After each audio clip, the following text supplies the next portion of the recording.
Estamos con Pablo Chacón, candidato número 3 de la lista del Frente de Todos. ¿Cómo le va, Pablo? Muchas gracias por venir. No, gracias a ustedes por la invitación.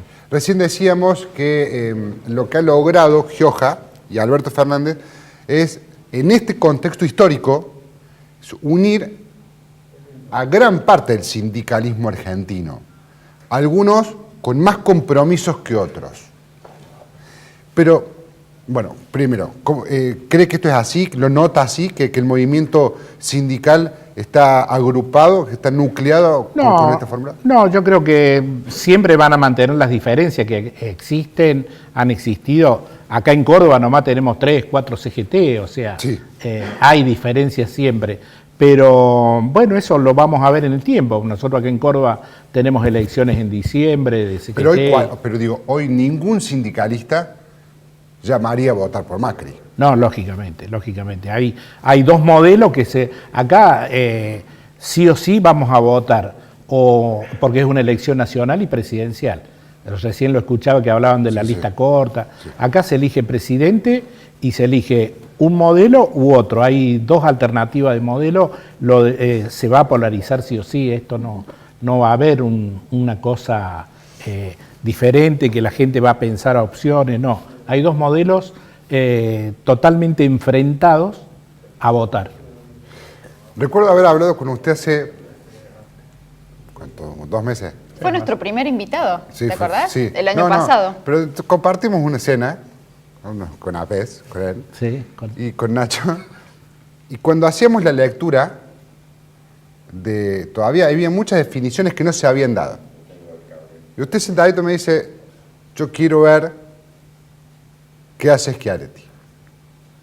Porque yo creo que Schiaretti en esta no va a participar. Hablando de la Nacional. Y yo le decía, no, ¿cómo no va a participar? Usted me decía, yo creo que en esta... Y todo se viene dando tal cual me lo dijo usted en aquella vez. Claro, pero habíamos perdido el gran candidato, es decir, el gran candidato era José Manuel de la Sota.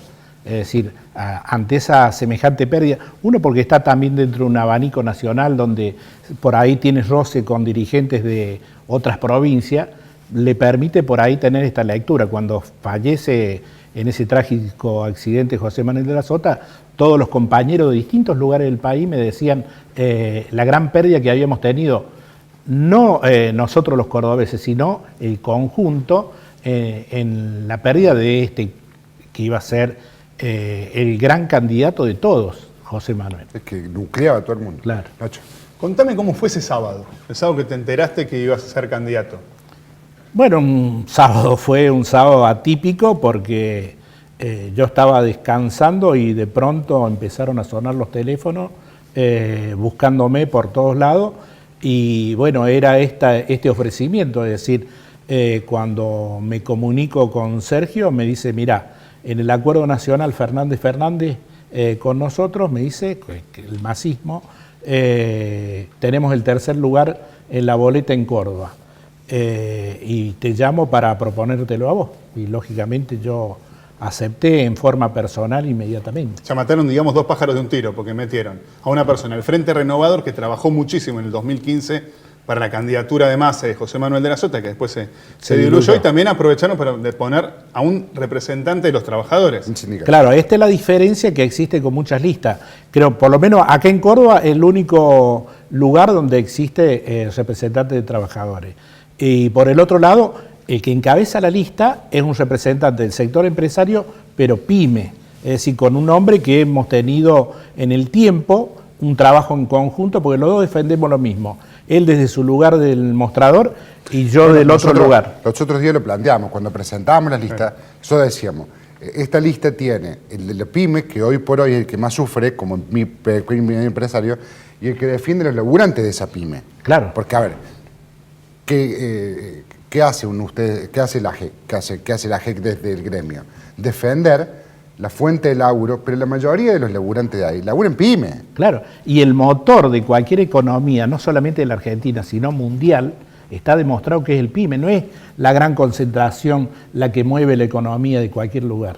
Es el empresariado pyme que es el que genera la mayor fuente de empleo. ¿Cuál es el verdadero riesgo de continuar 4 años más con una política como la que estamos teniendo ahora, el verdadero riesgo en esta economía de todos los días. Y el riesgo ya lo estamos viendo. Nosotros pasamos una crisis por allá por el 2000, donde fue que empezó y terminó en un corto plazo. Esta es una crisis que lleva ya casi 4 años. Es decir, venimos cayendo permanentemente por un sistema de goteo y eso es terrible para la economía y para la población en su conjunto. Pablo, y lo estamos viendo hoy los resultados, ¿no? Perdón, Pablo, siento que venís del sector que representa a los trabajadores. ¿Ya tenés pensado algún proyecto a favor de la clase trabajadora? Principalmente sostener el modelo sindical argentino, que es un modelo por algunos castigado, pero por muchos otros defendido. Eso y el tema de las jubilaciones son 2 ejes fundamentales. No se puede modificar el tema de las jubilaciones, volver a meter la mano a los jubilados. Es decir, lo única variante que tiene este gobierno es tomar plata afuera, perjudicar a los trabajadores y perjudicar a los jubilados. O todos estos planes, esta panacea que lanzaron de nuevo ahora, es movida y motorizada y sostenida por la plata de los jubilados. Esto Sí. no hay otra cosa. Ayer Alberto Fernández en la conferencia de prensa dijo algo que los argentinos nos habíamos olvidado. La doble indemnización. ¿Era buena? Te lo pregunto como gremialista que tuvo que pelear por la fuente de trabajo. ¿Era buena la doble indemnización para que el empleador diga no lo voy a echar? Yo creo que el tema de la doble indemnización, si nosotros acá tuviésemos economía, no habría empleador predispuesto a pagar o a demorar una indemnización. Pero cuando no hay economía y no hay forma de que uno pueda ir escondiendo el problema que tiene la empresa, todas las empresas quedan expuestas, y esto lo dice la gran cantidad de empresas que están en procedimiento de crisis. Pero Claro, no porque- tiene nada que ver la indemnización acá. Claro, porque también se ve eso, digamos. Ahí uno dice, bueno, le reclama al empresario un determinado, pero muchas de esas empresas hoy están en proceso preventivo de crisis. Mira, hoy leía la historia de la fábrica de galletas Tía Maruca, Sí. que empezó como una pyme chiquita en Santa Fe, y ahora tiene 400 empleados. Está por cerrar. Claro. Porque los costos se le elevaron, no puede importar, no puede laburar, o sea, no puede exportar, o sea, no tiene cómo laburar, se quedarían 400 empleos en la calle. Bueno, acá nosotros hemos tenido ejemplos claros, grandes, es decir, de empresas de más de 50 años que han cerrado. Hablemos de restaurantes, de empresas de calzado. Es decir, no pudieron sostener las empresas porque aparte la no venta los termina a todos acorralando. Sí, Y claro. un Estado que ha estado ausente, pero a la hora de cobrar está Sí. inmediatamente, es muy difícil. Mucho se habla de la presión fiscal, ¿no? Claro, a eso me refiero. Digo, la presión fiscal. Es muy fuerte. Es muy fuerte. Y este Estado, el Macri, puntualmente Macri, fue el que prometió alivianar la presión fiscal para hacer un mercado mucho más competitivo. Habría que analizar de las propuestas que hizo Macri antes de asumir cuál de todas ellas se cumplió. Sí, es un tema de Es muy expectativas. difícil. Las expectativas, ¿cómo las manejan? Porque hay ahora 12, 18, renuevan los créditos, dan algún plazo más largo con tarjeta, se espera el aguinaldo, pero no termina eso de empujar el consumo. No, lógicamente, porque la gente no tiene confianza, ni la gente, ni el empresariado, es decir, es un combo. Este gobierno perdió credibilidad en todos lados. Aparte, uno de los planes, que lo decíamos hoy en la radio, uno de los planes que largan ahora es de la venta de motos, ¿no? Por un mes. ¿Qué confianza? De autos también. De por un auto mes. también por un mes. La del Sí, auto aparte, fue el ¿qué mes tiempo pasado, te la da de moto. para evaluar, Pues sí. decir, bueno, a ver, en 2, 3 meses yo junto, hago una entrega, vendo la motito vieja que tengo, ¿cómo hacen 30 días para hacer todo ese proceso? Pero por eso, ¿qué En el credibilidad le medio das? tiene que pagar la luz, tiene que pagar el gas, tiene Claro, que pagar sí, claro. los servicios. Es decir, por ahí planteaban una panacea, ustedes ven lógicamente la televisión, Sí. las publicidades, es decir, ¿en qué vamos a gastar el aguinaldo? Lo vamos a gastar en servicio. Todos tienen deuda de servicio, hablan con cualquier trabajador, le va a contar, deben tarjeta, deben la luz, y hay que pagarla porque sí o sí, si no te la cortan. Pablo, ¿qué análisis podés hacer de cómo actuó Schiaretti hasta el momento con respecto a las elecciones nacionales? Y él tiene compromisos lógicos de un gobernante donde busca hacer un equilibrio. Es un gobernador que ha hecho muy buena gestión y tiene que hacer el equilibrio después de haber ganado una elección como la que ganó. Es decir, exponer todo eso que hizo y que le dio los votos, exponerlo para un lado o para el otro, porque acá son dos lados. Creo que lo que va a terminar, y ustedes recién lo analizaban, es la polarización. Y hoy por hoy no quiere arriesgar. Pero bueno, es una cuestión personal del gobernador que hay que respetar. Comercio fue el primer gremio que aceptó la paritaria baja, digamos, la del 15% que ofreció Macri. Y dijeron, bueno, nosotros te vamos a dar una mano. ¿Qué pasó después? Y nada, el año pasado fuimos los primeros que cerramos en un 15%, después el 20% y después un 10% más. Es decir, terminó en un 45%. Y definitiva, de abril a abril la inflación fue el 55%.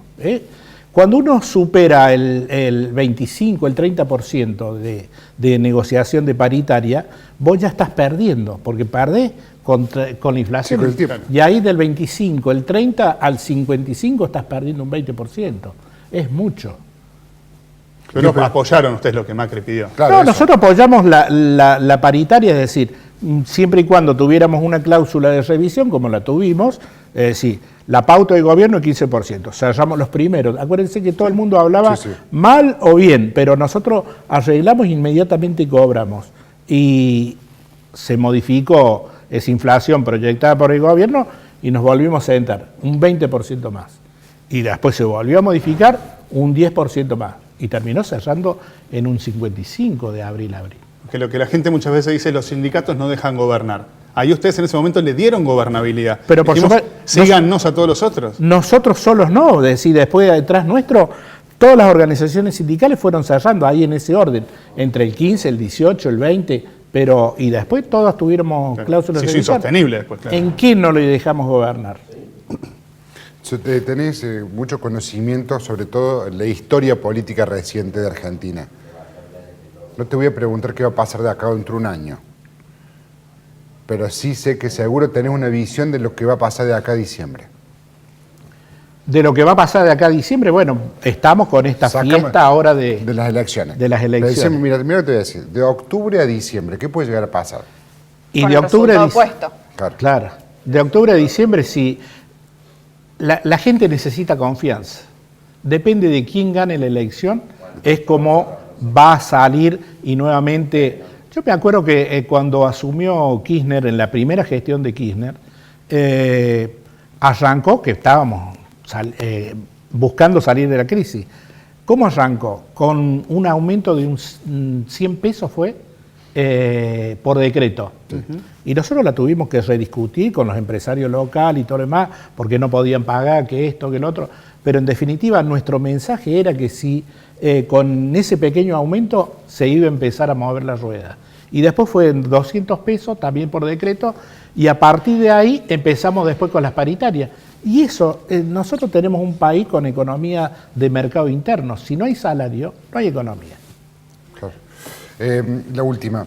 ¿Has hablado con Alberto Fernández? ¿Has podido hablar con Massa? ¿Cómo evalúan ellos como cabeza de lista y como punta de lanza de esta candidatura? ¿Cómo ven toda la elección a nivel nacional? Pues nosotros nos estamos centrando mucho en Córdoba, que está bien, digamos, porque nosotros vamos a vivir acá en Córdoba, pero ¿cómo la ven ellos a nivel nacional? Ellos están muy confiados y están trabajando en los lugares, por ejemplo en Córdoba, van a hacer un buen trabajo para tratar de sacar ese estigma que existía de que Córdoba siempre votaba en contra. Y bueno, el tema es que ahora es Fernández quien encabeza la lista para candidato de presidente. Y también lo acompaña Massa, que es de donde nosotros nos subimos en esta elección. Y estamos trabajando con una agenda para que Massa venga a Córdoba. Yo calculo que por ahí si logramos concertar esta agenda, antes del 25 Massa venga a Córdoba a hablar en distintos ámbitos, inclusive con los medios.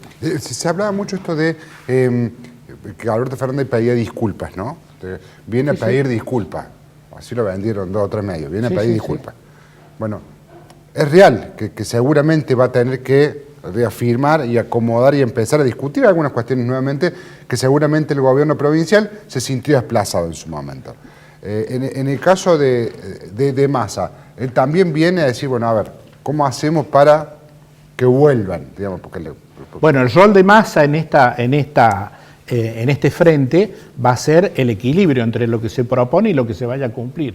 Creo que, y eso cuando lo traigamos a Massa, vamos a dejar que él lo explique, que lo explica muy bien, cuál es el objetivo y el funcionamiento de Massa en este frente.